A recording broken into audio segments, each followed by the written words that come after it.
everyone, and welcome to the Wright Perspective. Be sure to like, share, and subscribe on any and every platform you use to engage with us. For our first episode of 2023, we're going to recap and discuss The Wood, a 1999 comedy drama film written by Rick Famuyiwa and Todd Boyd, directed by Rick Famuyiwa and starring Omar Epps, Richard T. Jones, and Taye Diggs. The film made $25 million on a budget of $6 million. And in 2000, It was nominated for 4 Black Reel Awards and an NAACP Image Award.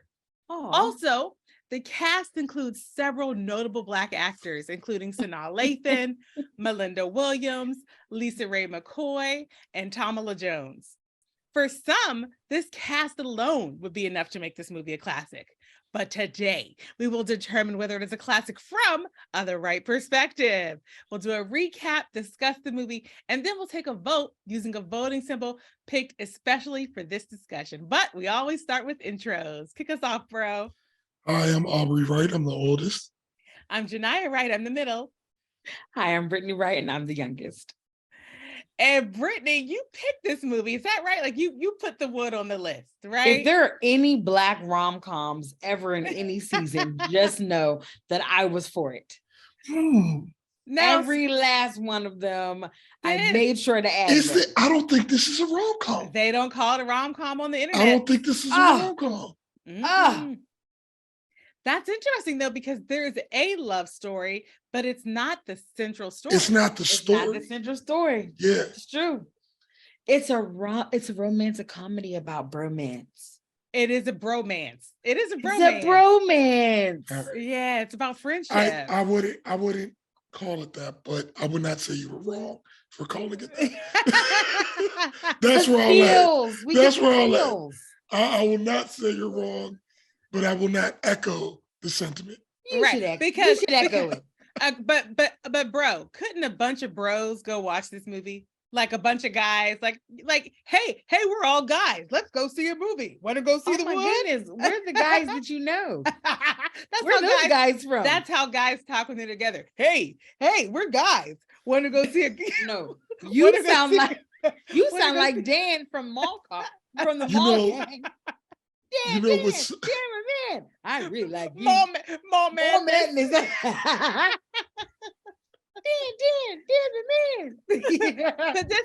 But this is a movie where I think a bunch of guys could go and watch it.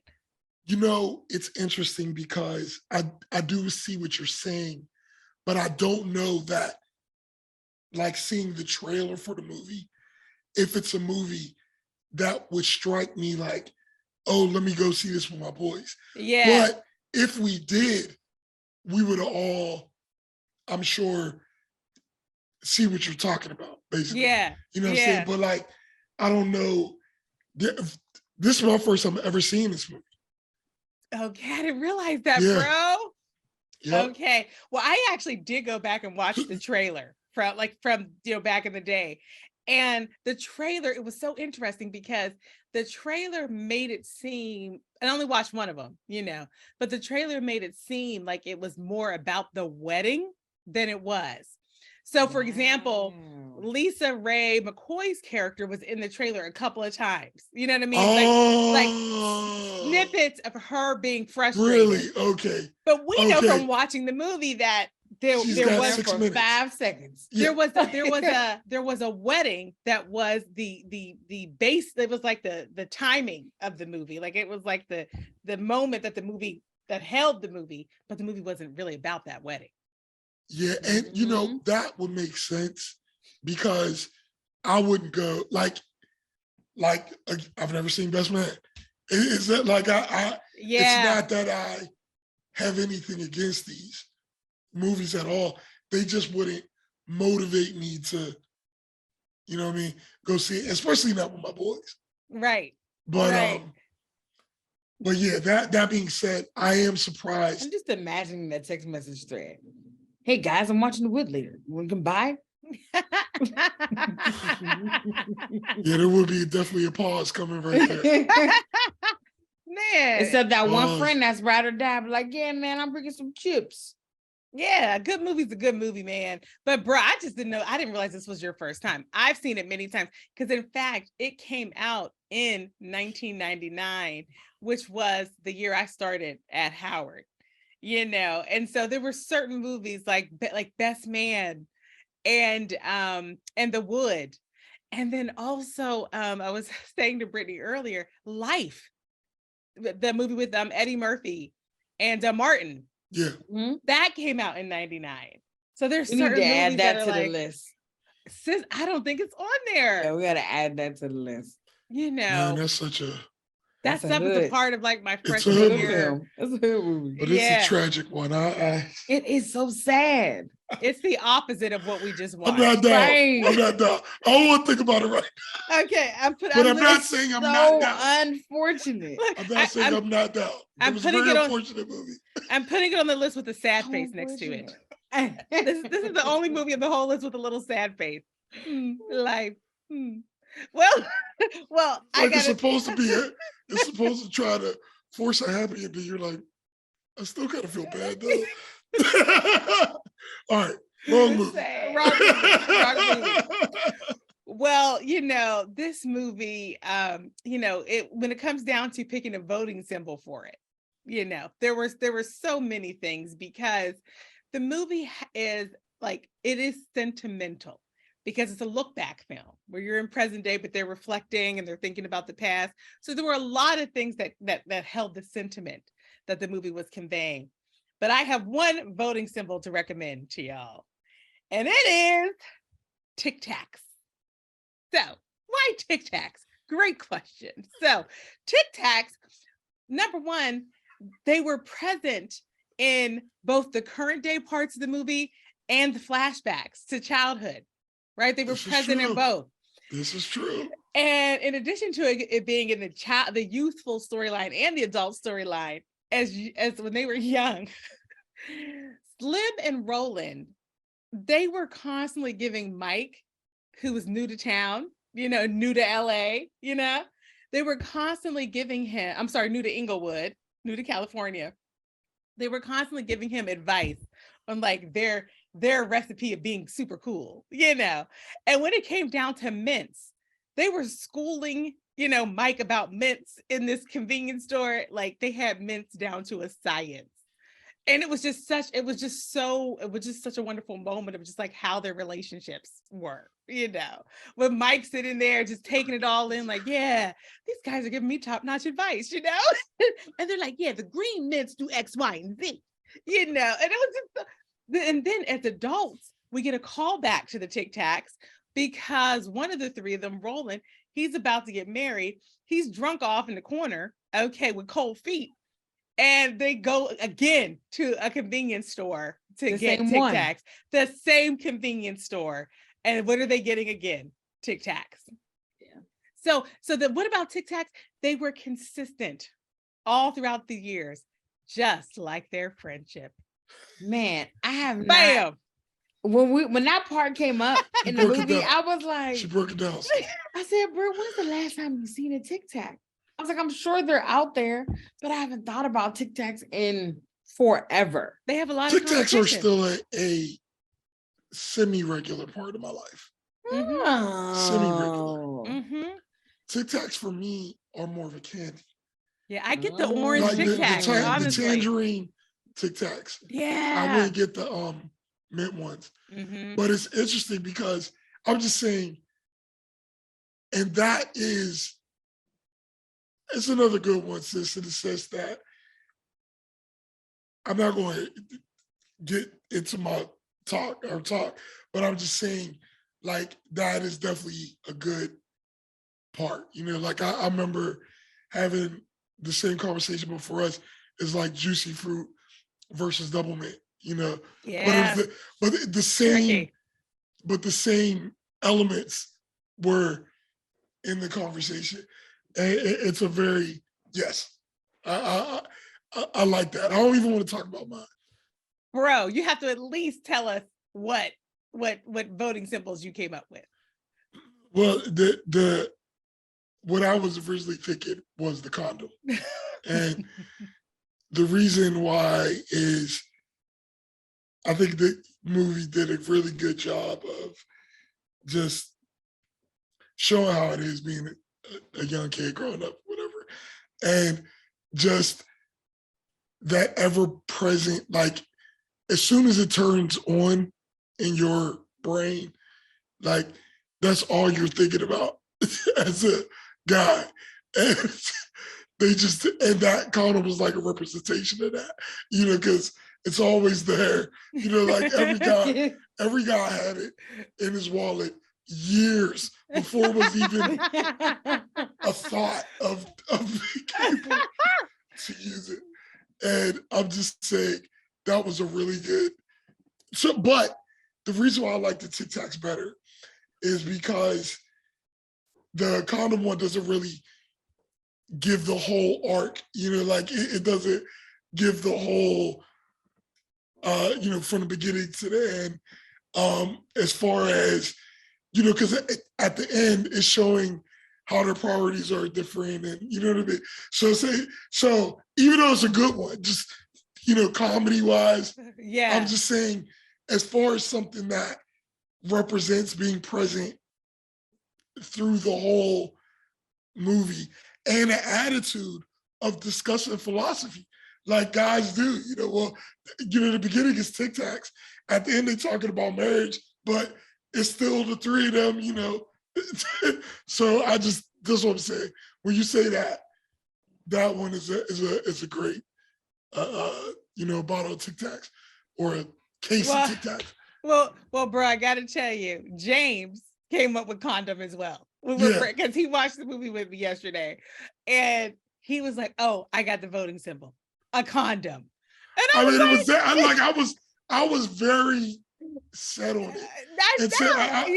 I was very set on it until, because I was going to say, like, I was going to use Brother Vito today, because it was so. It's funny. It's funny. It's a coming of age moment. It's funny. You know, yeah. But the Tic Tacs are more representative, and I don't know how much. Again, since this is the first time I saw it, I don't know how much the condom scene was representative of the movie. Like, I don't know if that was a part that everybody talked about, or, you know. So anyway, I'm just saying I like the Tic Tacs. Yeah. I there was one part of the condom scene that I remember kind of making fun of a little bit, which was when the Linda Williams character looks at the penis with the condom on it and says, "Is it supposed to look like that?" And he goes, "I guess." Stop! Just everybody stop! Hold on, we're about to go. Look, we're about to talk about it. Just hold, everybody. Just hold. Everybody, hold back those. Okay. Don't forget them. Don't forget them. Sis, what about you in terms of voting symbols? What comes up for you? But I will say this. I literally, because you all know, if you've been watching our podcast, even just for one episode, we know I'm never prepared for this. No, but you're prepared and not being prepared. Exactly. And this time, as you all were talking, I couldn't come up with anything except for, you know, reefer and guns, which there was only a gun one time and reefer once. So I just thought it was funny. And it wasn't much of either. There wasn't much of either. There was a smidgen. It was a scene. It was a smidgen. It was a smidgen. You know, it wasn't part of the movie at all. Pivotal in no way. So no, I don't have any voting symbols, and I love Tic Tac or condoms. Well, okay, so because Aubrey and I were in alignment on Tic Tac, let's go with Tic Tacs, y'all. Excellent. So at the end of this podcast, we will take a vote. And in order for The Wood to be considered a classic, it must receive 3 packs of Tic Tacs. Okay, if it could receive some fresh breath. It could receive 0, 1, or 2, but it must receive 3 to be considered a classic. All right, so let's do a recap. If you're new to our podcast, we do a spoiler-filled recap in case people haven't seen the content in a while, because it's generally quite old. The Wood, short for Inglewood, California, centers around 3 longtime friends. Mike, played by Omar Epps as an adult, and Sean Nelson as a teen, is a good-natured kid with a Southern sweetness and charm.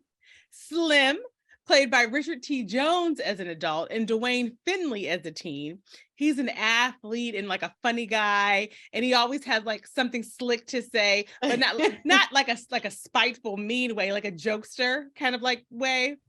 And then Roland, played by Taye Diggs as an adult and Trent Cameron as a teen. He's like a pretty boy, and he considers himself a ladies' man, regardless of whether the ladies agree with that. Okay.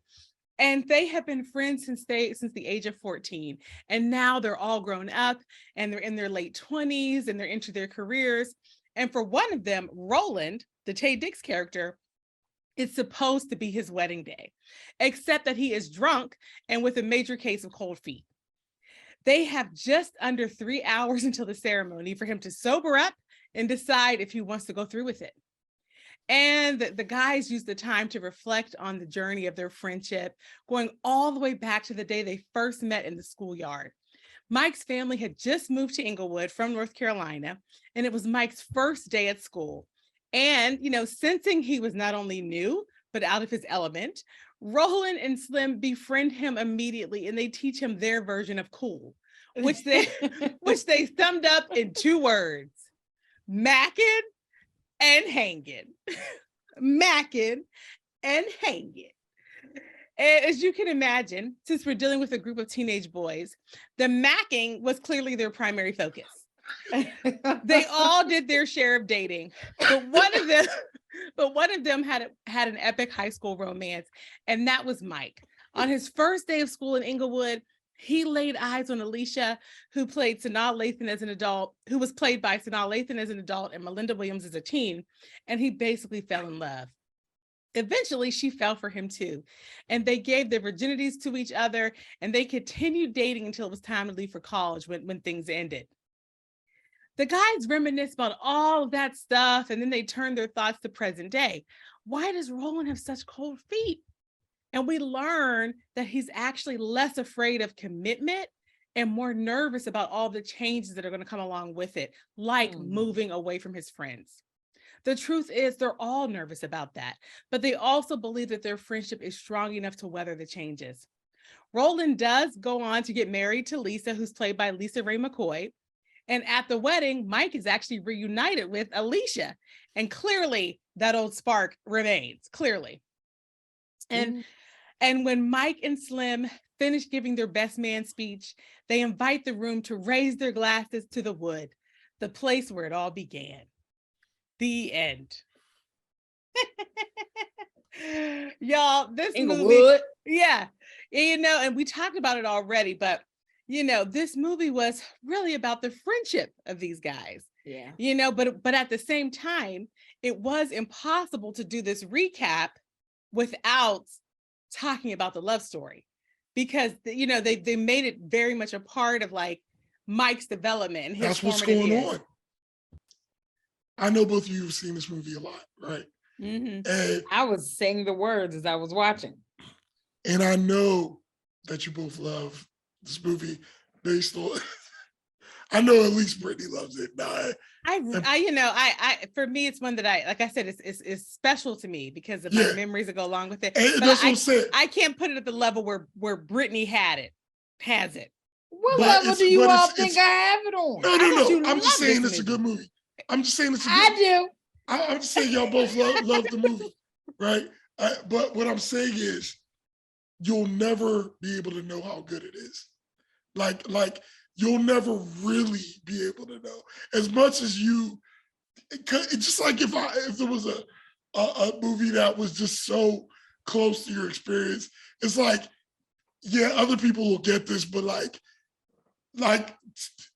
I mean, that dude nailed what it is growing up as a young Black man in the 80s, 90s, around that time. And just, I mean, like everything from the beginning of just, even when you could tell he was probably that, well, we just found out, we just watched the clip where he was telling a story part where he was in the grocery, convenience store, convenience store, and it was getting robbed. And he was just It's a story from his real life. It's a story from his real life. We saw a video of him telling that story. It is it's based on a story from his real life of being in a convenience store, and then all of a sudden, it's being held up, and now he's in a crisis of like, how do I get out of here? But I'm just saying, like, there were so many situations where, like, every guy knows about getting called up to the front of the room at the wrong time. Every guy. Really? Every guy. Wow. And if it's not getting called up in front of the room, it's just an inopportune situation. And it's just one of those things in life, the more you try to... And for those who may not have seen the movie or don't remember... Oh, yeah, you're right. You're right. There's a scene where the Mike character, he's aroused because he's just seen Alicia for the first time, and it was fine because he was sitting down, and then the teacher calls him to the front of the room to introduce himself, and he's trying to give himself a pep talk so his erection will go down, and all he could do was just hold a binder in front of himself and sit down as fast as possible. Everybody, I'm just letting you know, because like even what I said, every guy knows about that walking in front of the room. Even if he's never seen the movie and had no context, he would know what I was talking about. Wow. Or like when he was dancing, I literally said it with him. When it was like, don't get hard. And it was just like, not only was he putting the correct inner dialogue there, it was perfectly timed. Because like everything he was saying, you knew. So I'm just saying, right from the beginning, I really identified with the movie in that way. And when we're saying what he, his real life, we're talking about the writer, Rick Famuyiwa. That's who we're talking about here, that Aubrey is saying did such a great job of capturing the young Black man experience from that era. It's so interesting though, bro, because I love hearing you talk about how relatable it was for men, reflecting on being boys. But I also was able to really identify with this movie. There was something in it that just rang so true. And I think part of it for me was that a lot of the movies that we see have a lot of extremes in terms of like the coming of age stuff, and it's like, if it's a girl, she's been through horrible trauma. Right. If it's a boy, he's in gangs, I don't know, or just something like extreme scenarios. Whereas this movie just had a lot of different situations that we all could relate to. And none of them were so extreme. Right. They were just, that happened to me. Yeah, I remember that. Or I was, just even the fact that they were playing in the courtyard before school and during lunch. That's what we did. We stood in the court. Yes. Why were we doing that? We just stood there talking, hanging out in the courtyard before school and at lunch. And I searched my mind. I cannot remember another coming of age tale that showed that experience as accurately as this movie did. The only other one that I could think of that did show like that kids hanging out in that kind of way was Clueless. But that movie was showing, again, it was an extreme. It was a community of extremely wealthy people. So it wasn't completely relatable. This was like a Black middle class life. And it just rang true. Yeah. What about for you, sis? Well, it's funny. I wasn't having any of the same experiences that you two were having. Oh, for real? That's interesting. I was just enjoying it and cracking up. It was more and just being in love with every dark-skinned man that came across the screen. Let me just say, Britt, chocolate skin. Let me just say, Britt, this is one of the movies. I want to just interject on this point. I don't want to derail the point you're making. But this is one of the movies where dudes will be like, in their mind, like, okay, I get it. I'm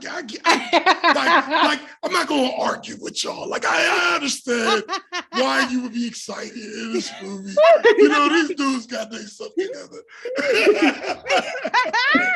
But you know what? I will say this. One thing I did have a reflection on is that my childhood my experiences were not really like this. And I miss that. Oh. I miss, and then, you know, the saying is you can't miss nothing you never had. And I'm like, but I don't know. You're like, I don't know. Every time I'm looking at like, you know, videos of like Johannesburg, I'm like, I miss not being in South Africa. Like, I'm missing it. Okay. So yeah, you can miss stuff you've never had. Okay. I haven't been there yet. Okay. And so, but at just this whole, because I mean, you all already know, but for those who are new to the podcast, we all grew up church kids. But I think out of the three of us, I came out of the womb a church lady with a tambourine and selling plates. And so I remember you with a Martin Luther King fan. I had a Martin Luther King fan. I can remember. And so, like, the things that were happening in this movie, they were fun to watch. I've heard stories of the legends of these things. Like, it was like, oh my God, I probably saw it from across the room, but it was like, to have had it happen, none of it.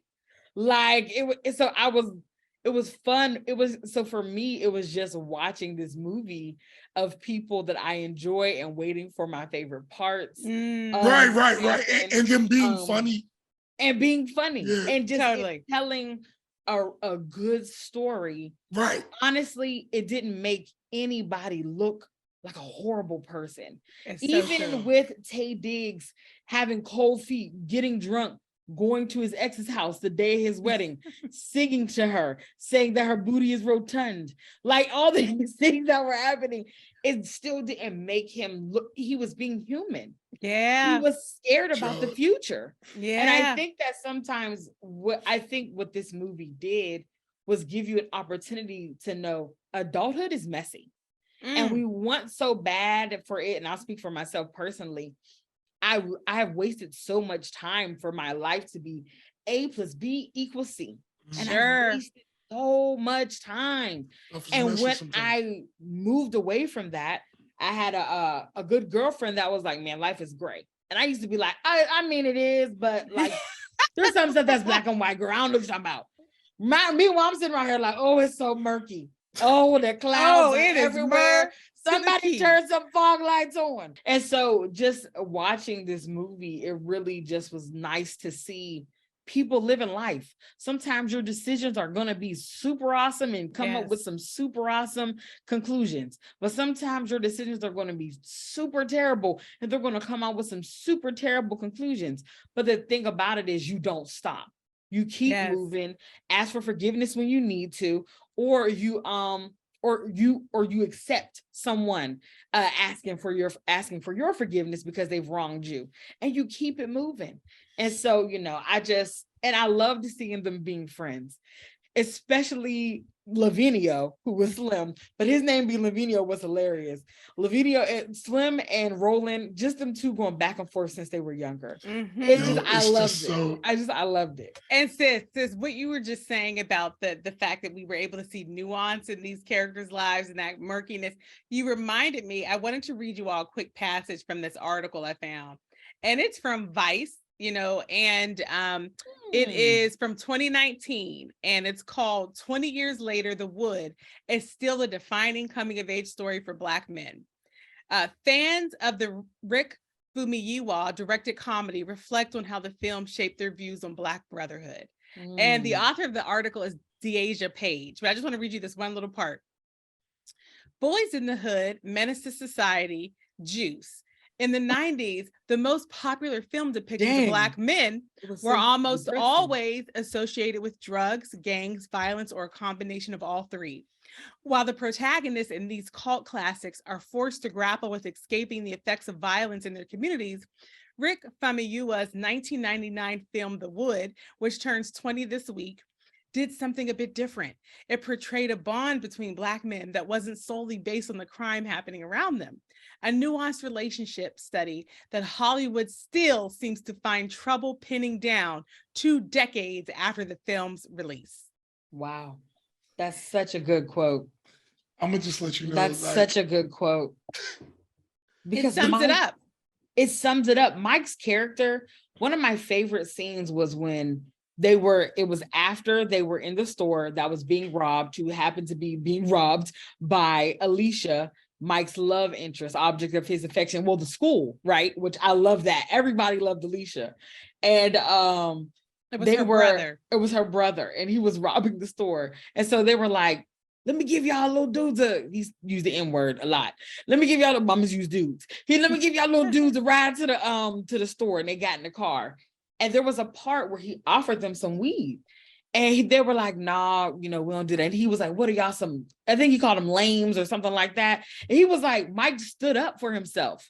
He's like, no, we just don't do that. And I was just like, I was just so happy that and they moved on. They moved on. It wasn't a big deal. It was like, okay, no drugs for you. Like, what? Take this. It was just kind of like, well, he said, more drink drag for me. You know what I'm saying? Can I just love that part. Was somebody else making a point? I feel like no, go ahead, bro. I was in the middle of a point that Brittany got in on it, and I don't want to get too. I don't know. All right, bro. It's too late. We're in it. We're in it. I'm just saying. There is, growing up as a young Black dude in the 80s and 90s, I identified somewhat with a lot of the movies that came out, a little bit here and there. But there has never been a movie beginning to end where I just have real situations in my life that correspond to all the things that were happening. Because we grew up in Point Breeze, which is in Pittsburgh. In Pittsburgh, which is next to Homewood. Point Breeze was like let's say you had a real upper class in South Point Breeze. As you go a little further north, it was like, a little mixed. Mm-hmm. And then when you cross the bridge, that's when there would be, distressed neighborhoods, stuff like that. But to make it real simple. But the point I'm trying to make is where we lived, I was in this weird situation where I would interact with these tough, gang dudes, but you're not one of them. And the funny thing is that, but more than what you doing what they want you to be doing, they respect confidence when you're doing what you're doing. That's it. And the thing is that every dude, I think, for me, and I would think a lot of dudes who are in that situation have been in a circumstance where the hood dude, you earned his respect somehow. And it's not a big thing. It's not a small, he didn't, as you can see, he didn't talk about it a whole bunch. Mm-hmm. And I'm talking about after that ride, when they had, where he stood up for himself. Not only that, he wasn't a snitch when the police came around. It was and the fact that he was even in that situation was something that people who grew up like that could relate to. Because it's remember the conversation they were having before? It's yo, we shouldn't even go over there. And but you're okay, I know 9 times out of 10, if I go over there, it'll be okay. And you're essentially the good kid. Yes. But you still want to go to the store. I'm just saying, it was just a great way to show that whole transition of, at the end, he tested him. I'm talking about Alicia's brother. Stacy tested him, saw that he will hold his ground, and saw that he's a good dude, and then all of a sudden, he respects him. And I'm just saying, that whole situation, especially if you was growing up in Pittsburgh, because the gang members are so close. You're on the bus with them. You're friends with them. You're friends with them, And Stacy was played by DeAndre Woods. I'm sorry, DeAndre Bonds. DeAndre Bonds. He is. And his character was so important for a couple of reasons. I mean, one of the things that would have been unrealistic is if they were portraying a Black community that didn't have any element of a little bit of like some gang stuff. Yeah. That would have been we would have been like, okay, now you've created utopia. Right.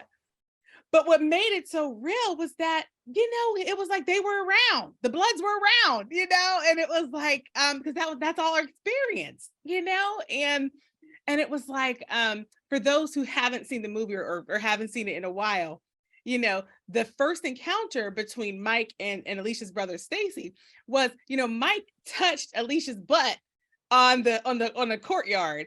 And she said, "Oh, I'm telling my brother." And everybody's like, "Uh-oh, you in trouble." Because her brother is Stacy. He's a Blood. He's coming for you. And he did come for him.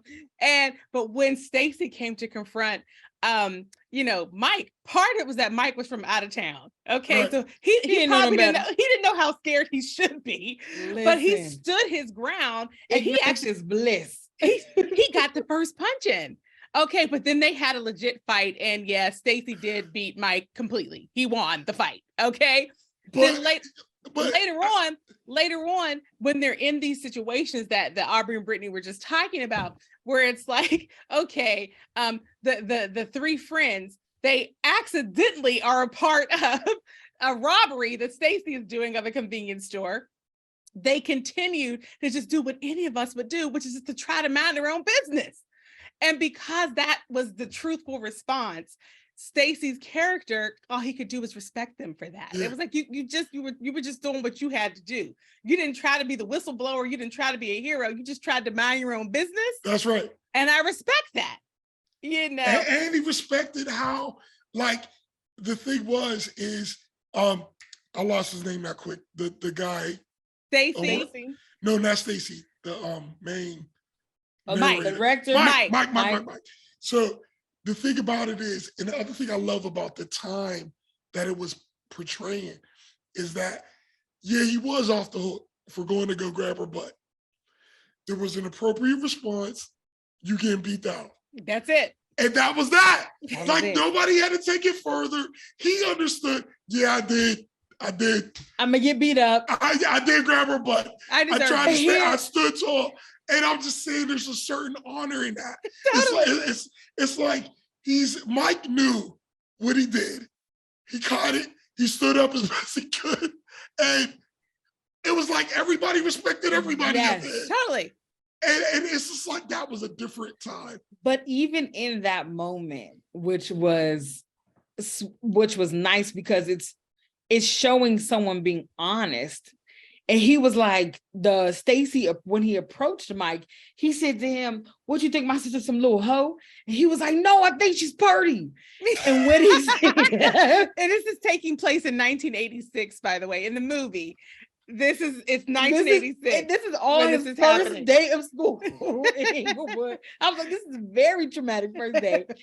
But Alicia hears him say that. And I think that for Alicia, she sees something different because she's used to all the guys trying to get with her at school and they all want the same thing, but she's seeing that he is seeing her in a different way. And so she has to stop Stacy from almost killing him. She's like, "I just told you to scare him, stop." And which I was like, I don't know. She slaps him. And I was like, this is a very weird dynamic between a brother and sister. I was like, I don't think I would ever slap my brother, but I understood why it needed to happen as well. I just appreciated this whole dynamic. It was like, I'm protecting you, my sister. Now you want me to stop? But here's the thing. That is how it is. Like, I'm just letting you know, like when you are out and when you're a young guy, you're riding your bike all over the place and just being in these different situations. There are dudes who are known that they are crazy AF, right? And like they will, like, however their brain is wired, it just goes to that nuclear fast. And they got the thing is, but the irony is anybody who says anything to them, it's like immediate, but then it'll just be this one person in their life. Either it's their mom or their sister or just somebody who's there and who can be like, "Yo," who can smack them. Right. And I'm like, you're right.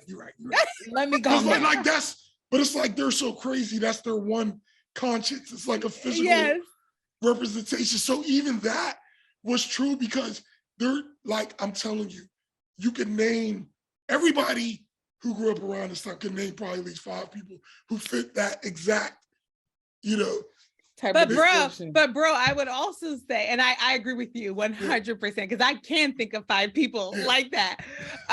But I also think that I love the way that they built the Stacy character because he wasn't that extreme guy.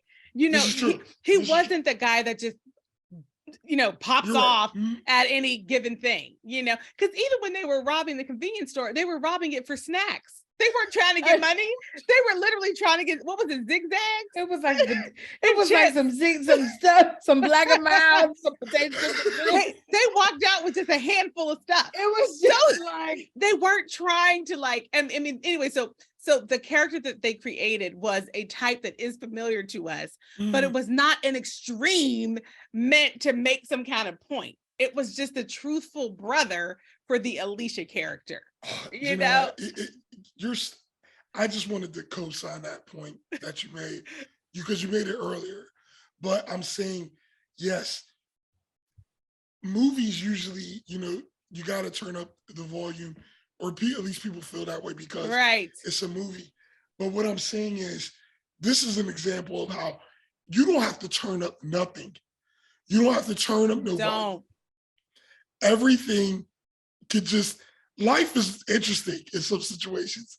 And I'm just saying, having a snapshot of these guys' lives going up, and even the way they frame it, of them going through the day, reminiscing, that's exactly how we do.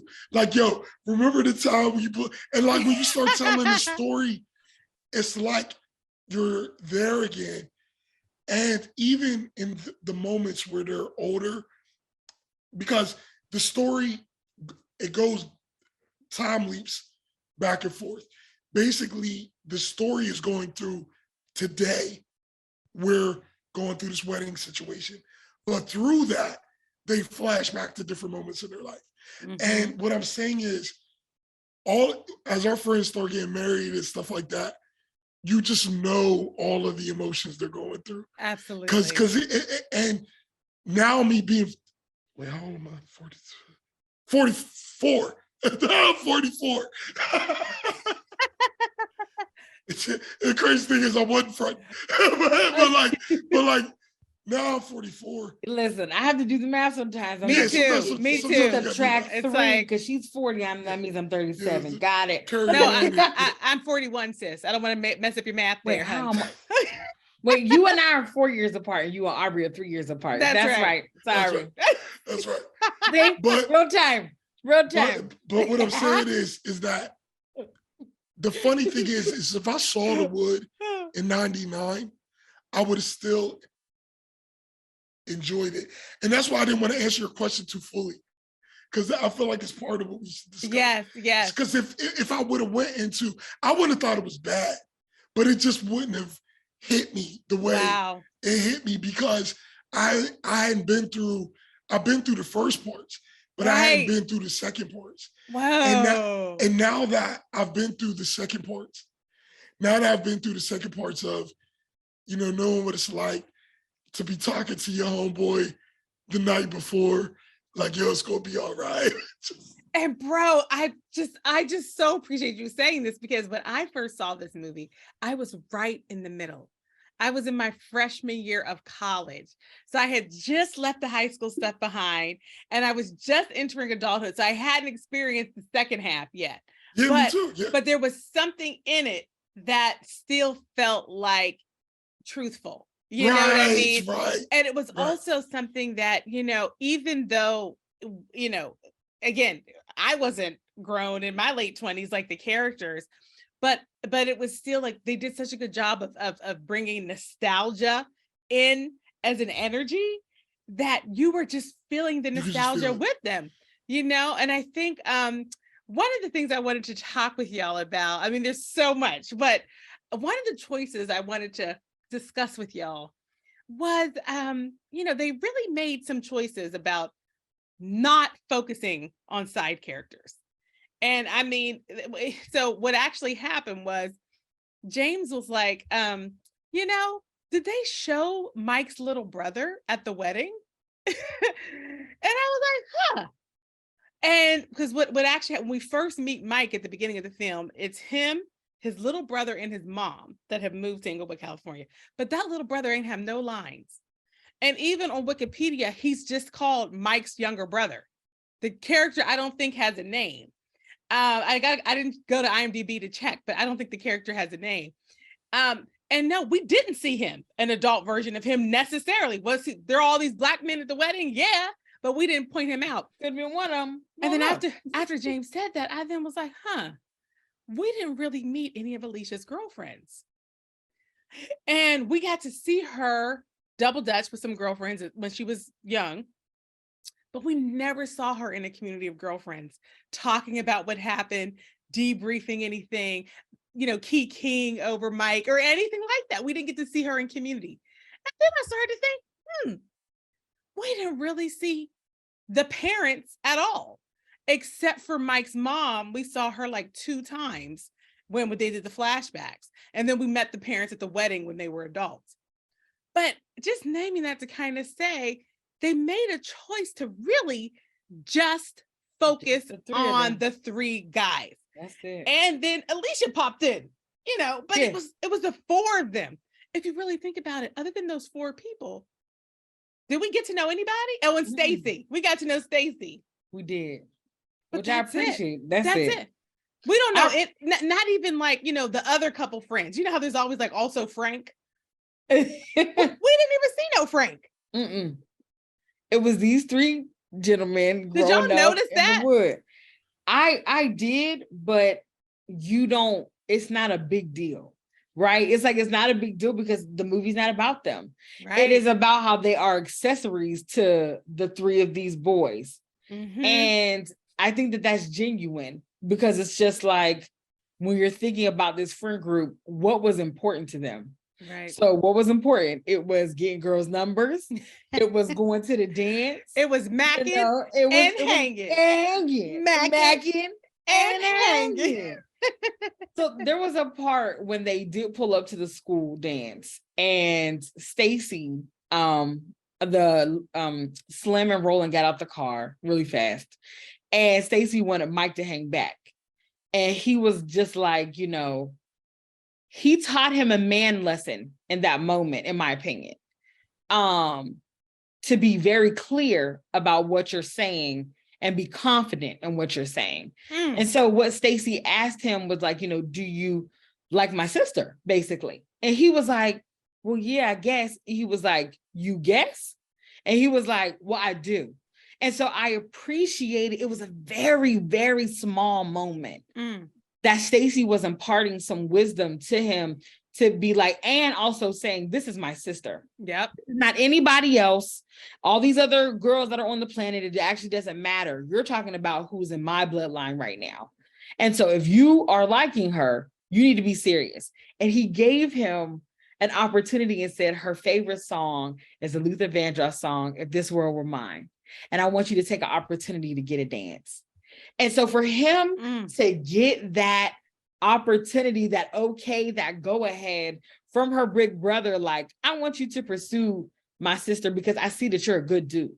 And now this is his brother, gang member, you know, whatever. He knows the type of life he's living and the things he's doing, but he knows his sister's a good girl and he doesn't want her to be involved in any of those types of things. And as a matter of fact, many times when you have seen things with gang members or even documentaries and stuff, you're learning that they're doing this because they want to provide a better life for their actual family, and some sort of protection for them. And so I appreciate that. That's where he got his nickname, Big Mike, and Big Mike. So that is something he carried because of that situation. So I loved just seeing that piece of, this is like a big brother moment in a sense, not just for Alicia, but also for Mike. I thought that that was a really great moment that they put in there. And I'm sorry, go ahead, bro. No, I'm saying that I would say that to respond to both of what you're saying, because I think they're so related, is that I loved that choice. Like I love, because this movie was about their coming of age being reflected upon while they were adults. Yes. Everything else was happening. And there were like I noticed that Mike's dad wasn't around. But you also notice certain things of how he would interact, not having, but they didn't even mention it. Is what I'm saying. But I'm saying the way the story was written, if you would say, yeah, he acts in these particular ways, he didn't know these certain lessons because he had to learn them elsewhere. It's like, oh, well, that does make sense because of how but they don't got to explain that. It's like, that's not what we're talking about. And so to answer your thing about the little brother, here's the thing. Whatever happened, people wouldn't be talking about it that much. So let's just say Mike and his little brother fell out or something, or whatever happened, that the little brother just wasn't around. Maybe he got shot. I don't know. Whatever happened. No, I don't know. I'm just saying, but if he did, you could have said any number of scenarios. Look, the point I was trying to make an extreme example. That no probably did get shot by Tupac's character from I'm just saying, no matter what happened, let's say it happened. Let's say it happened 8 years ago, right? Like that wouldn't be what you was talking about at the You're wedding. right. Yeah. You're just so right. So like no matter what it was, everybody knows what happened. Bro, you just solved it for me. You really did, because the other thing that they didn't show was the guys ever having any kind of fight. You know, they had disagreements, but we never saw them like, oh, I'm so upset with you. I won't be talking to you for a few days. I'm never talking to you again. Exactly. They never had a falling out. But the truth of it is, bro, that's not what you would reflect on when you're sitting there at the wedding and you're moving into this big transition. It wouldn't be the you're waiting for your nasty throw up clothes to be cleaned. But can I also say this? That type of fallout, it's between three homeboys, it's very reasonable that would never happen in their whole life. Like that is reasonable, because like when you're friends with your homeboys on that level, like y'all beef conversations are like, yo, did you say this? No. Oh, all right. So anyway, and then you're moving on. Like you don't get. So I'm just saying. Yeah, thank you for the that. level of beef they had, where like, you know, he was like putting him in a headlock because he was drunk. He said, Roland, I will beat your little ass. Yeah, like that's usually, I'm telling you, it's very reasonable that that's the extent of it. Like one of your boys gets too drunk and you gotta, get your ass in this car. You know, like there's that. But like outside of that, and it's funny because even in your boy's drunkenness, he's not 100% fighting you. You know, he's like, not. He's definitely not fighting you. But there's somewhere in there he knows he's wrong.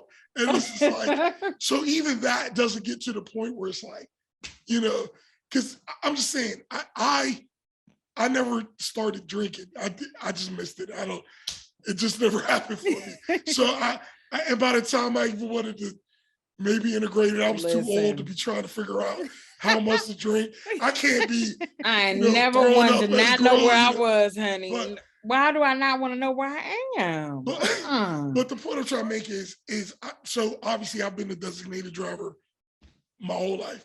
And so I'm just saying, like being in that situation where you're corralling a drunk homeboy, even that is so, I mean, it's you related to that too. Wow. All of it. Even the magic of I don't want to say magic, but that experience of having like this woman who you met when you were a kid.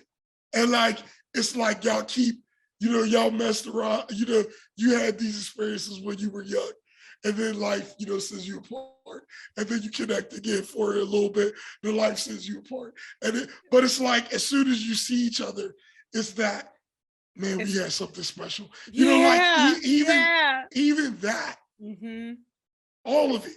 I'm just saying, and now that I am past the point where my boys, you know, whoever's getting married probably is married by now. But it also hits me harder because a lot of the fears that they were having are true.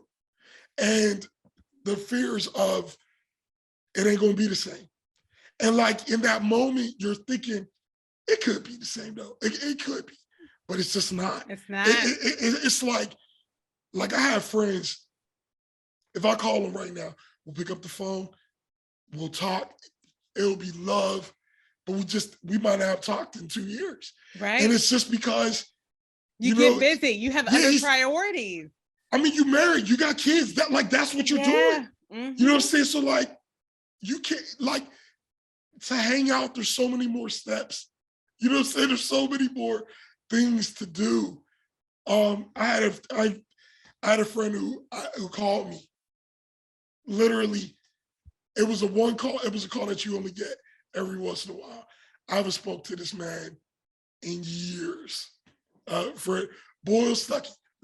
Boyle. Oh yeah. Boyle, yeah. Mark's older brother. And Boyle was, when we all lived in like DMV area. A lot of us from Pittsburgh were all there. And he was like the linchpin of making sure everybody already always hung out. And he would always, you know, get everybody together. But anyway, he calls me. We haven't spoken, I'm telling you, like 5 years. And he's like, man, I just wanted to say what's up.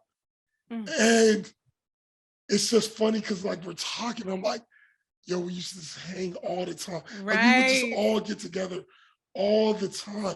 But it's like, yo, this person got kids and this person is married and they moved here and this person did this and that. Yeah. And so I'm just saying, knowing even what they don't know, that man, y'all fears, it's not that they're unwarranted. It's not that y'all lose love.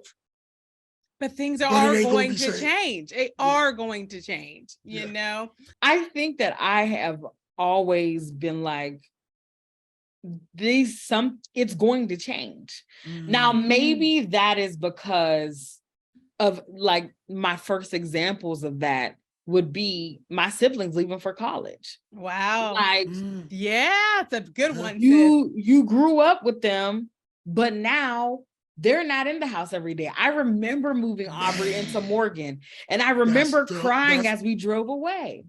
Like, I remember. And I've never experienced that.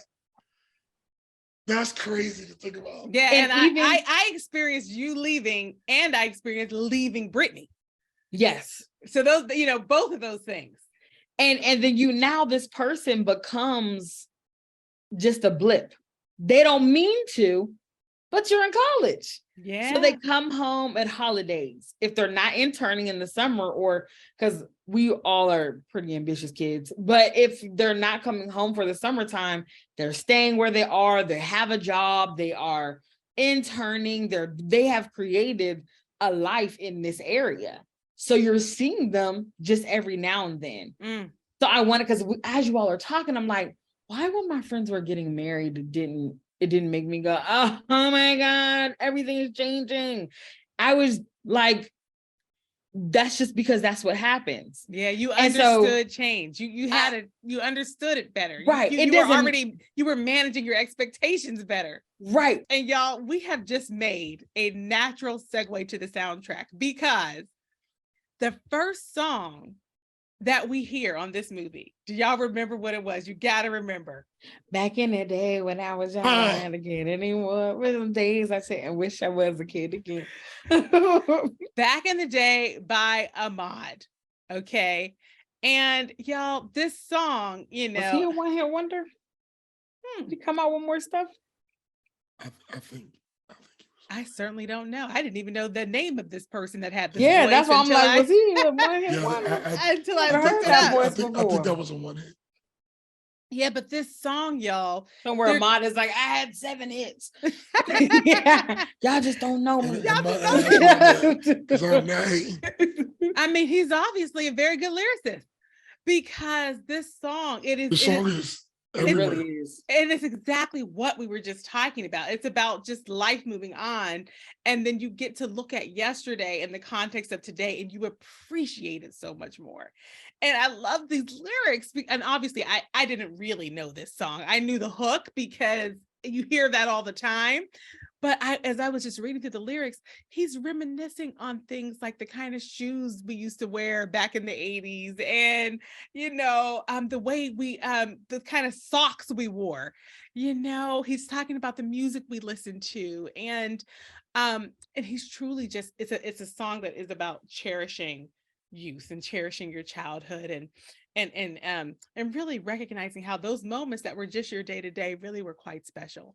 And I just thought this whole soundtrack was just great.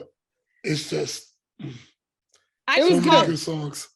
I can call out a couple of the songs that played during the movie. Yes, definitely back in the day, Ahmad by Ahmad. Definitely the Biz Markie song, Make the Music with Your Mouth, Biz. I Know You Got Soul by Eric B. and Rakim. The Overweight Lovers in the House by Heavy D. Of course, If This World Were Mine by Luther Vandross. They played I Want to Know by Joe. Mm-hmm. And they played, like at the wedding, You're My Latest, My Greatest Inspiration. But so when they were doing the flashbacks, they played songs from that time. From that time frame. And so I just thought the soundtrack was really great. They did a great job. Did the music hit y'all the way it hit me? It was, but because these types of movies, the 90s and the early 2000s had a way of making music a part of the story without us even realizing it. Yes. So when you're listening to it, you're just in a mood. It puts you in a mood. You're said. Yeah, it's a part of it. I'm just saying, even right down to them dancing. Yes. When they were doing their dances and those outfits they had on, I was cracking up because one girl looked like she just came from church. I was like, oh. Well, that was us. That was a steal. That was a style. I was cracking up. They really just nailed all of that. Like that whole scene with the Luther Vandross song and their dancing, like the way that they just captured those moments. I remember and I'm saying this is something I feel our generation was the last generation that we had it. But being that boy across the room from the woman you like, there ain't no app to swipe on. There ain't no, it is now or never, baby. You got to summon the strength to go talk to her. And if you fail, you just gonna walk back in front of everybody with your face. But on the other side of that, when you are successful, okay, and you are getting that dance, it's just like they just captured that perfectly. Bro. And I'm just saying, I remember for me, I ain't gonna say her name, but for me it was ice skating. A couple ice skate. And the song was Tenderoni by Bobby Brown. And I'm gonna tell you right now, till this day, when I hear it, my brain just goes to that moment of couple skating where playing Tenderoni. I'm just saying they really grabbed those moments. Like even because if I'm not mistaken, the one song during the Lost Virginity scene was I Want to Know, right? That was that one, right? It was This One Were Mine, and then they went to something else. I can't remember, maybe. Let me see. I can't remember. There was a second song. I'm gonna see if I have it in my notes. But even in those moments, those songs will be in your head. Ready or not. Movies like to make those scenes like romantic. And those situations are not romantic. It's awkward. They are awkward. They are just, what is going on? They are over before you even know it. And somehow it's still magical. And those songs, That's another thing. You don't realize how magical it is until later. But right. those songs, like then when you listen to that song, 20 years later, you're like, man, that was so funny. See, something you're talking about, bro, I think is so important, is the innocence of children and allowing children to figure things out. I am not saying that you shouldn't give them guidelines, right? Like, hey, it's hot, don't touch it. But what I am saying is that but give them something that says, now, but if you do touch it, run your finger under some cold water. Yes. Some aloe. And this is it. And now don't touch it again. Right. Like that type of stuff. I'm just using that as an example to say it's the perfect one. You need to allow children to grow up, and you need to allow them to make decisions on their own. And so just the innocence and the beauty of it, where it's like, they're in this moment where it's like, well, I'm a virgin, you're a virgin, we really like each other, it should be someone special, we're special to each other, well, let's do this. And then neither one of them really knowing what's supposed to happen, but it's like, I have a general idea, I get the gist, and I trust you, and I trust you.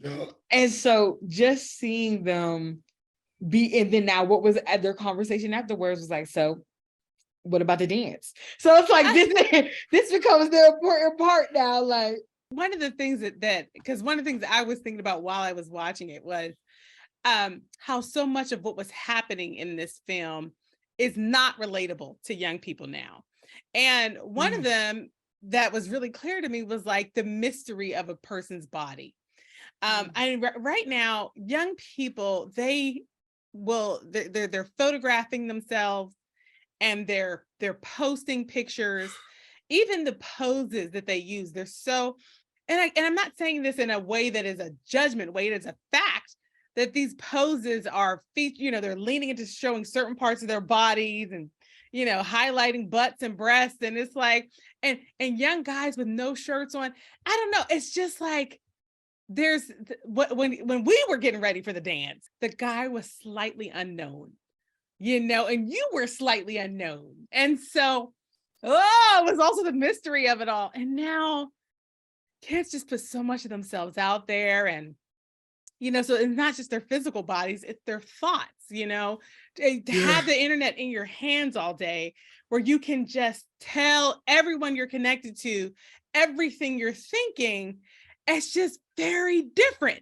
As for us, it was so serious.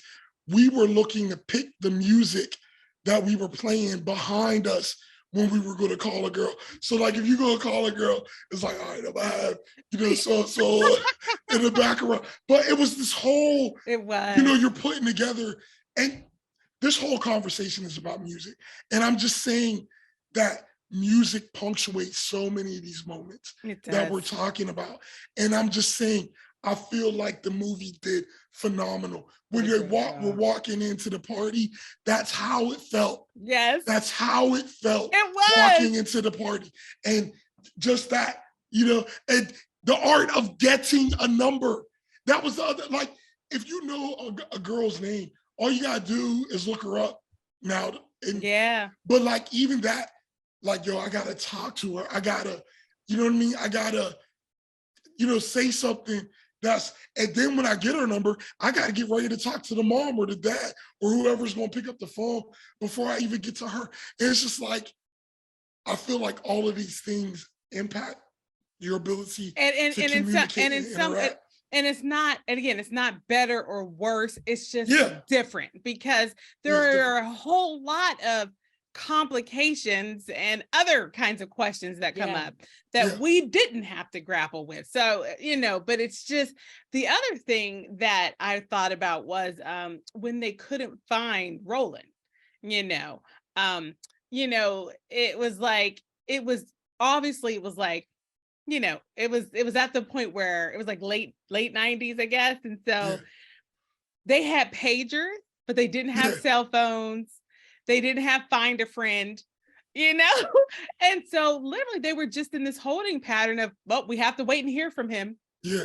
Whereas now, if we can't find someone, we have all these things we can do to try to figure out where they are. When was their last story that they put on Facebook, Instagram? When's the last time they did a TikTok? Check so-and-so's page. Check so-and-so's page. What happened? I mean, there's so many things that you can do. And you could just call them for 20 times. Yes. You know, then you draw conclusions. Did the phone ring? Did it go straight to voicemail? The phone on? Is it off? You know, and so there was also just this, he could actually be out of touch for a couple of hours. Yeah. You know, that was another interesting thing. And on this topic of like just translating the movie to today, that same Vice article that I told you about, this writer, she raised an interesting thing I didn't really think about, but she's so right. If we were to take this exact same story and, you know, whatever happened in the 80s, you put it in today, it would be really problematic in a movie. Oh. No question. Like she talks about like a game. She says a game wherein the three boys get money every time they grab a girl's butt would likely make a 2019 audience cringe, and reinforces the idea of how men are taught at a young age to claim ownership of and objectify the bodies of women. Additionally, the friends making a high school bet to see who would get laid first was also very telling. The bet involved putting money in a pussy pot for every time they failed at having sex with another girl, and the winner, the one who finally had sex, would receive all the money in the pot. And she was just basically saying, like, these things, they feel perfectly fine in the context of this movie, but now it would be seen as problematic. Because here's the thing, the human species wouldn't exist if we didn't like each other, number one. I mean, right? Like, that's how we propagate. It's not the liking, it's the objectifying of women's bodies. What I'm saying is a conquest. But what I'm saying is when you take that and put it in an immature mind, there are things that are going to be mistakes. Like I'll say one we used to do. Snapper Girls Raw Straps. I remember that. Okay. That is obviously a horrible thing in certain contexts, but I wasn't a predator. I wasn't behind a door like like she got a ball from that. Like that's not how you're thinking. And like the twisted other side of that, bro, is we would get together like, so and so's not my bra. I'm so upset. But right, yeah. I can't you believe it? This bra that I have to wear for the past 6 months. That's clearly padded because I put tissue in it when I got to school. Can you believe? Right. And the thing is that I'm sad that I know it's like you say, who's to say it was better, worse, whatever. But I'm just saying, I'm glad that it was just, all those dudes was thinking about he wanted to touch her butt. Like, that's what, and he got consequences and life worked that out. And the funny thing is, it also showed you how you're maturing, because when he won the bet, but he didn't even say it. You know what I'm saying? Like he didn't. Because she was special. That's what I'm saying. It's like you start learning these lessons, but like when you're 11 and you see a nice butt, you're like, but I want to touch the butt. You know what I mean? Like, even for those times, they did a good job with having her show, if we're to use the buzzword right now, some sexual autonomy. When she says to him in the library, maybe you just have to find someone who wants it as much as you do. Mm-hmm. And her lightweight being able to, like, she's saying this to him, like, yeah, it's true. It's true. The ball in your court, brother. You better start bouncing. Like I'm saying, in that one situation, I feel like they show, in my opinion, it was exactly what happened should have happened. You had a young, overzealous dude, went too far. First thing she did, clock him. That's what she did. Because that's what would have happened. Like, that's literally what would have happened. Imagine, in What's the House part, how many butts have been touched and then punched in the face immediately following by said chick? So that was layer number one. Layer number two, brother came in, beat you down. You got a good beating in front of everybody. And after that, we respect each other. Right. And you know, now we've learned lessons. It's perfectly logical. It's perfectly logical. I will say though, and again, this is one of these things where these kids nowadays are having a different experience. Mm-hmm. It's like now it is possible, like to raise a young person to understand what it means to touch and what it means for a person to respect personal space. You know, we have words for that now, and it's common, and now in schools they are held accountable to kind of like understanding these standards. Because I just remember growing up and hearing things like, oh, if a boy hits you, he likes you. And then again, just that twisted philosophy amongst the girls, where if something disrespectful happened, we were proud of it because it meant that they liked us. Oh, they like us, so they're doing something that makes us uncomfortable. He, let's all laugh. And now we're comparing notes.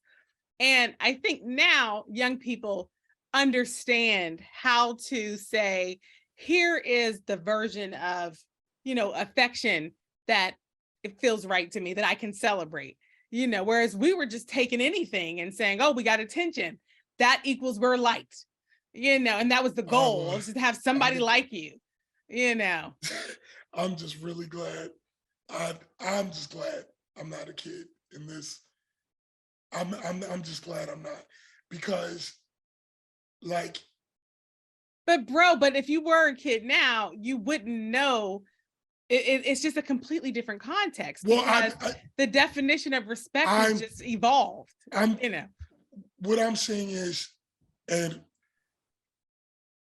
I'm just saying, I know this is one of those topics, but I'm just saying, I don't believe, me having grown up how I grew up, there are no words you would tell me to make me feel differently.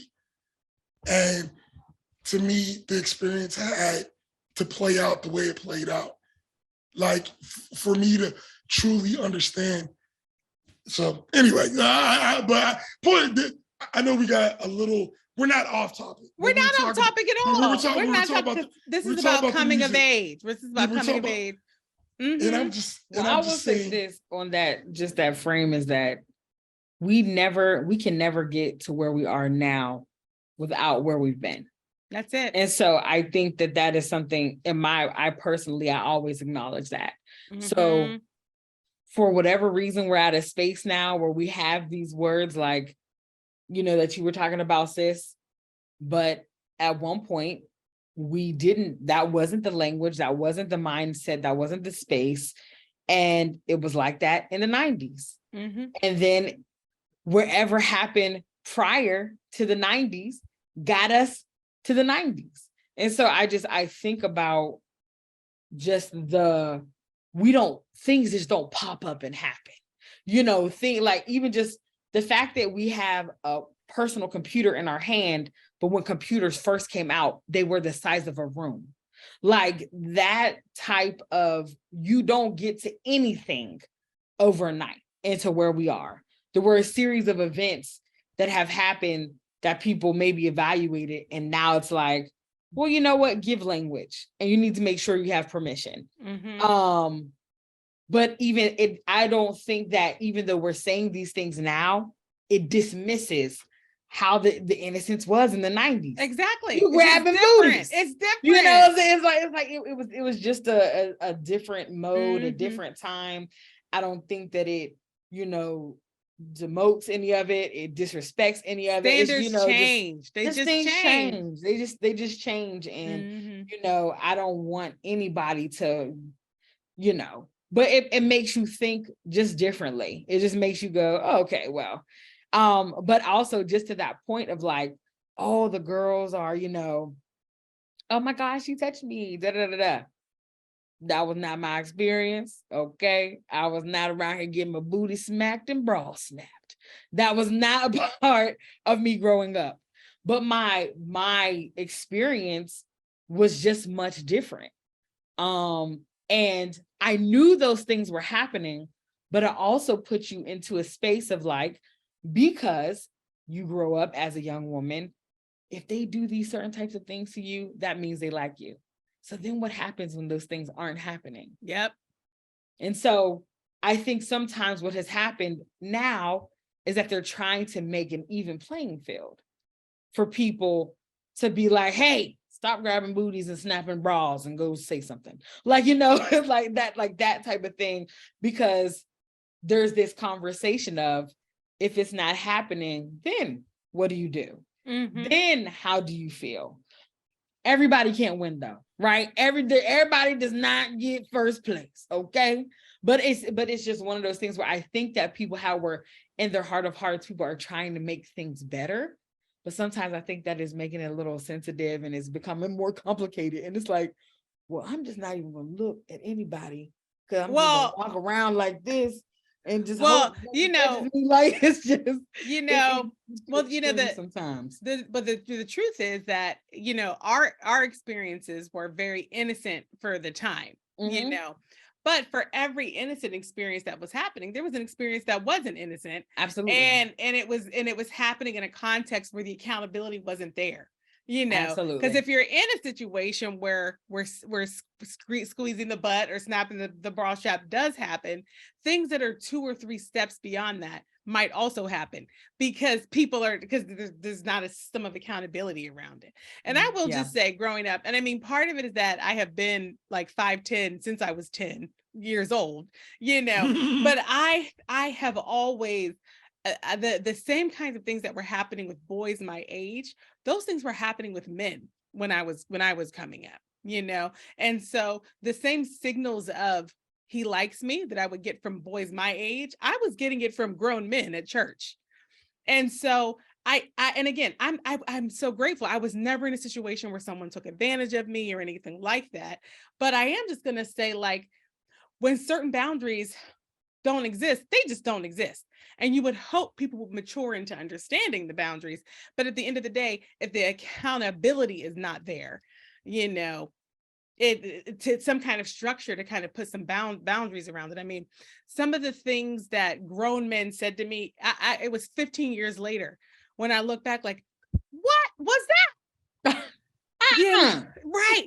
But at the time, it was just that was how the boundaries were, and it was just like they could get away with saying certain things. But again, it's different now. So it's almost just like but to your point, sis, it's just because we learned from that. Somebody did look back 15 years and say, hey, that shouldn't be happening. and now let's stop it. Let's do something. Well, speaking of that, just adult-child dynamic, if I have a segue, is I don't want to, because I feel like we're about to come to a close. I don't want to miss that conversation that Mike had with his mom. And we, like Aubrey said earlier, we realized the father, he wasn't there. But that wasn't some big part of it. It was just like, he just wasn't there. We don't know where he was.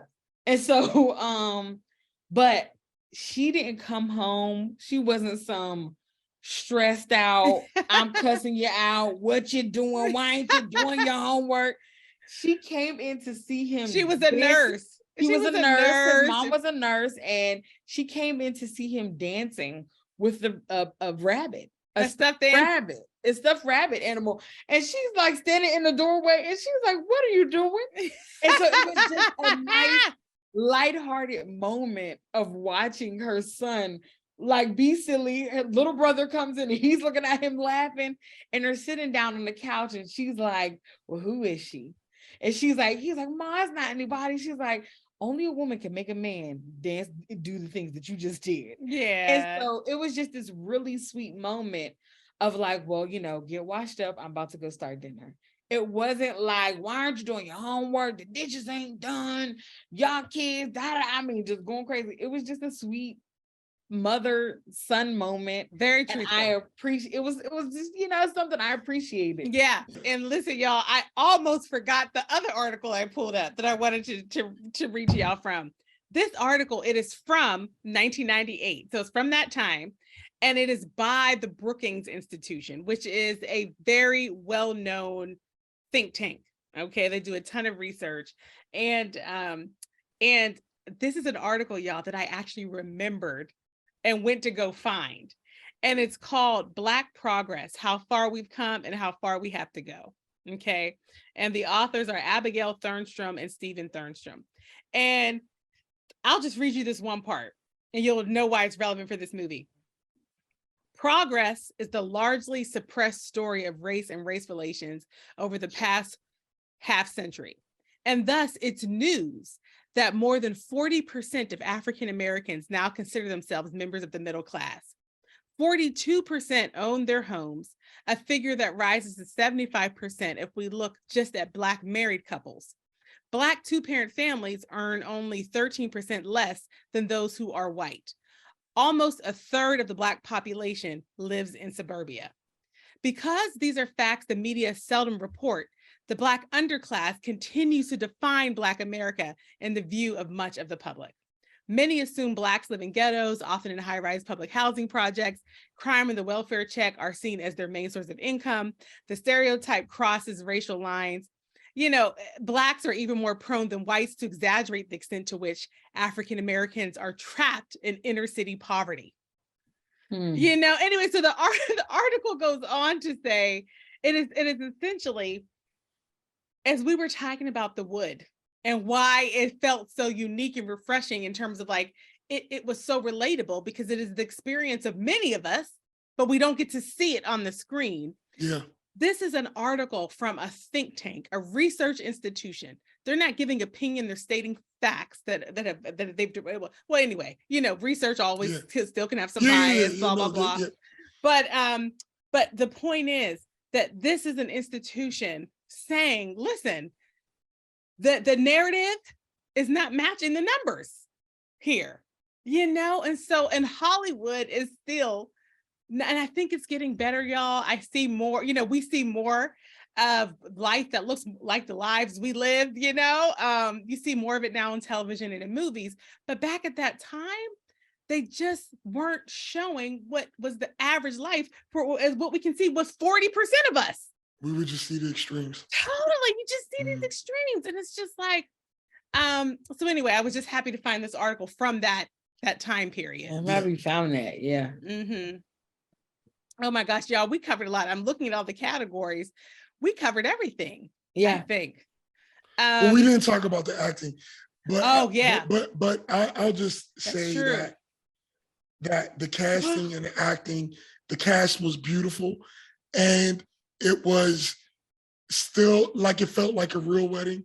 It felt like, because like, you know how when you see weddings, you can be like, yeah, I can see why y'all are a crew. Like it made sense. You know what I mean? Like, that's how it usually is.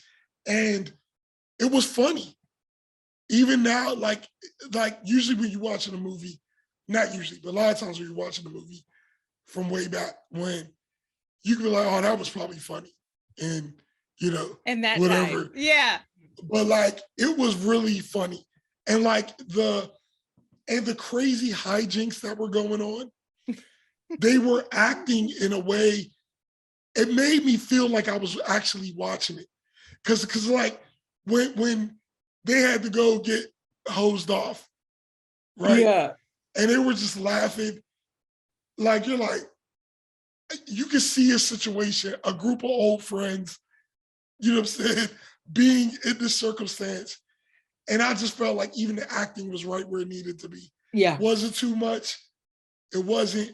Well, what about when they were young though, bro? So and let me just say, like, I thought the adult acting, bro, I agree with you. I thought all of the actors at the adult storyline, I thought really did a good job. Right. The young guys though, I gotta tell you, I felt like I thought Stacy was very good. I thought Mike was very good. I thought the actors that played Slim and Roland, I felt like they were okay. Those were the only two in the whole cast to me. Oh, and obviously Melinda Williams playing young Alicia, she was great. But those two, for me, their acting left a little bit to be desired. There were times where it felt like they were reciting a line. I don't know. It took me out of it. It took me out of it a little bit. Here's what I'll say to that. You're not wrong, but that's how you were back then. Okay. They were acting all the time. You're all the time. You know, they're young. They're trying to be cool. They're being very deliberate. Thank you, with everything they say. You know what I'm saying? Like that's how. Oh, think about they are posing. Down to the they are posing. Okay. That's what I'm saying. Oh, that's what they're doing. Down to, I mean, you're figuring out literally what you're going to say. You see, they're sitting there making game plans of, all right, we're going to get the number. We go, everything. They had a whole conversation about what tic-tac. So of course, everything they're saying is going to.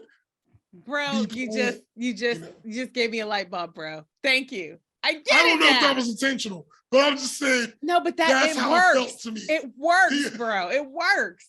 I was gonna say, I thought that they all did a good job. Because there were parts I was cracking up. Like I whenever cracking up.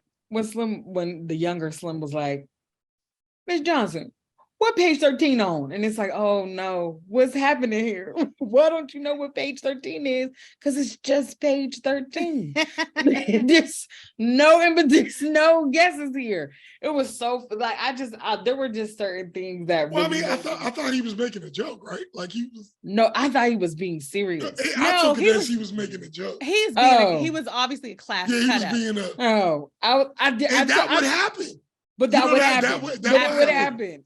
Somebody would be peacocking and doing all the different stuff. Even whenever just a call to the Chronic album, because he said he said to his friend, you ain't getting no zigzag, no drip drag, you ain't getting no zig. What did he say? Zigzag. You didn't get zigzag, you're not getting any drip drag. And so it just made me laugh because he was like, that shit rhyme. And it was just so funny, just like he is high right now. And so watching people who are high stabs, you're just like, what is happening? It just made me laugh. He was like, I'm gonna make a whole album about weed. That stuff it's gonna sell. And I was like, they're really that happened. But I like how there was like a several call. times. Yeah. I like how there was just a call to that. Now the only casting decision I would really question, because I enjoyed these characters and the casting. The only one that I struggled with a little bit was Melinda Williams growing up to be Sanaa Lathan. That was a little question. Because I felt like for the guys, they did such a good job of finding actors that looked enough alike. Like you could see that young Omar Epps growing up to be the big Omar Epps. But Melinda Williams could never grow up to be Sanaa Lathan. And by the way, do you know that Melinda Williams is actually a year older than Sanaa Lathan? I was about to say they look the same age. I was just about to say that. She's 1 year older. So like right now, Sanaa's 51 and Melinda's 52. Yo, I was just going to say that. I was going to say they look the same age. But they're both great actresses, and I love them. They did, and so separately, that casting is good because it's like, okay, these are two great actresses that we all enjoy, and they will get me to the theater. Either one of them will get me to the theater. They don't even look a tablespoon alike. They're not even the same, like in terms of like height, proportions, complexion. See, Melinda could have grown up to be Nia Long. That would have been. I could have worked with that. That would have been a better grow up. Because but the way I settled it in my mind, because this was something that I text. You all know I text Aubrey and Genia as I'm watching most of these movies, and which one day we'll post screenshots of that. All of them. But what makes me laugh is what made me settle it in my mind is that they probably were like, well, we love both of you all, and so we don't care. And I just was like, because I would have probably said the same thing as the casting, like, we're going to catch a little flack from the Black people. We don't care because we love y'all. So it's an I think at the time was a notable name. Oh, absolutely. Well, I mean, they definitely showed her like she was. Yeah. Mm-hmm. I didn't think anybody. I mean, she's a notable name now to us. Well, that came out the same year as Best Man, you know. So I mean, Sanaa was out there. She was out here in these acting streets. Mm-hmm. And I'm trying to remember what year 11 Basketball came out. Let me see. Wasn't that 2000? I think it was 2000. It was 2000. Again, it's like this college years nostalgia for me. Yeah, it was 2000 since you got it. I didn't think anybody particularly looked like anybody. So I I give a slide on that. Okay. Because that's but I felt like everybody pretty much acted like their older counterparts. I agree with that. They did a good job. But the one part that bothers me, like when more than the looks, when I got somebody who's acting a different way, because people grow up, but I mean, like you're still who you are. If you know me now, you knew me, that, you know what I mean? Like, totally. You know, but what I do think they should have did was they needed one more round for junior high. That if I was nitpicking, they needed another round of actors for junior high, a round for high school, yes, and then the adults. Like that but that would be, I would just be nitpicking. Listen, you're getting into that This Is Us mode where they had 75 people acting. Well, I'm just saying, but I liked it though. I'm it was saying, good though. Yeah, the fact that they. Okay, I think we're ready to vote, y'all. As if we have to, right? Take us to the vote, bro. I can't wait to know what you might. Hold on. What are you thinking? What? You seemed very on the fence. I'm just hold on. I'm getting there. Ooh. You're on the fence. Come back to me. No. No. I mean, yes, it definitely gets my case TikToks. I really love this movie from start to beginning. Yay! Start to finish. I loved it. Great suggestion, Brittany. And even right now, Genia had made mention in our text thread, like I needed a light movie. And it's like everything is so heavy nowadays, man. Like everything is heavy. Everything.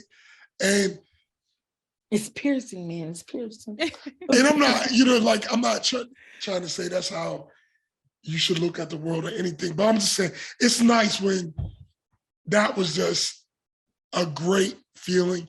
It's a movie I know I'll be watching over and over again. I am glad I didn't have it in my experience until now, because I don't think I would have been able to get it the way I get it now. Yeah. If I saw it in 99. I would have enjoyed it, but it wouldn't have hit home because I wasn't reminiscing the way these guys were reminiscing. Yeah. I was only out of high school for 3 years. You know what I mean? So like knowing like, yo, this is exactly how the conversations go. Mm-hmm. And when you're talking, you're painting these pictures that you can see like a movie. Mm-hmm.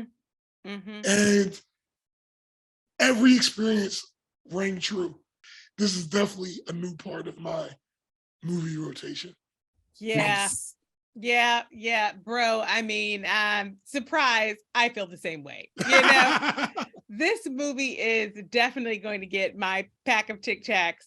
And I'll tell you, one of the things that this movie did for me was it gave me, like, I hate to say this, but I didn't know Rick Famuyiwa. I didn't know his name. And y'all, he directed and co-wrote Brown Sugar. So we have even said his name on this podcast. It gave me another like director and writer that I could just feel like is just doing the work that needs to be done to get these stories out here that give you the whole Black story, and somehow some of these makers, some of these creatives are getting it through, and Rick is doing it. You look at his and his other stuff, y'all. I mean, he did hold on, I had just pulled it up. He, in addition to Brown Sugar, he also did Our Family Wedding. Did y'all see that? Isn't that with Lance Gross? Yes, with Lance Gross. He did Dope in 2015. I didn't see Talk to Me in 2007, but I know about it. Anyway, it was about a 60s radio personality. Anyway, I gotta just say, I am grateful. Oh yes, I remember that drama. I'm grateful that this movie exists, and I'm truly in gratitude because it's telling a story that I can relate to completely. I think I watch some Black movies and I relate to them thematically, and I relate to them in terms of like, my social awareness, you know, and I relate to them in terms of like looking at parts of my community and being able to see, yeah, this is real. This lives with me. This is a part of who I am. But watching this movie, this was like me and my friends. That's how I felt watching it. Yeah. And it was like my family. It felt like my family. And so it was just so relatable. And I don't get that feeling often. So I'm grateful for this movie, that it exists. And that's why it gets my Tic Tacs. Nice. This movie does get my Tic Tacs for just everything Aubrey and Genia have already said. But also that it just brings up internal dialogue, conversation. I had a conversation with myself like, should Lisa still marry him after he disappeared the day of the wedding? And, you know, all these, I had this conversation with myself and I could see myself maybe, I don't know, 10 years ago being like, oh, what? But now because of living life experience, I'm like, absolutely. He had cold feet. Like that happens and he's here. And so I think about what these types of movies allow you to do, which is see real life in art form. And so I appreciate that. So yes, it absolutely gets my Tic Tac. I enjoyed it. I will still enjoy it. The lines that have been cracking me up since this movie came out were cracking me up when I was rewatching it. I was saying them. Yeah. So this, and just to know, I hate that I don't know this director's name just off of head, like how we would know John Singleton and stuff like that. Like I want to, because everything you're naming, I'm like, I've seen all of those things. Why don't I know his name? And so, now we will say it. He is amazing. Yes. Always use it. So yes, it definitely gets my Tic Tac. Oh, yay. So there you have it. Surprise ending, everyone, to the podcast. Avert your expectations. The Wood is a classic from the Wright Perspective. Whoop, whoop. Y'all, this was a great way to kick off the second half of our season, kick off the year 2023. It was so fun doing this with you, bro and sis. I love you. Thank you, everybody, for tuning in. We'll see you next time. Happy New Year. Happy New Year.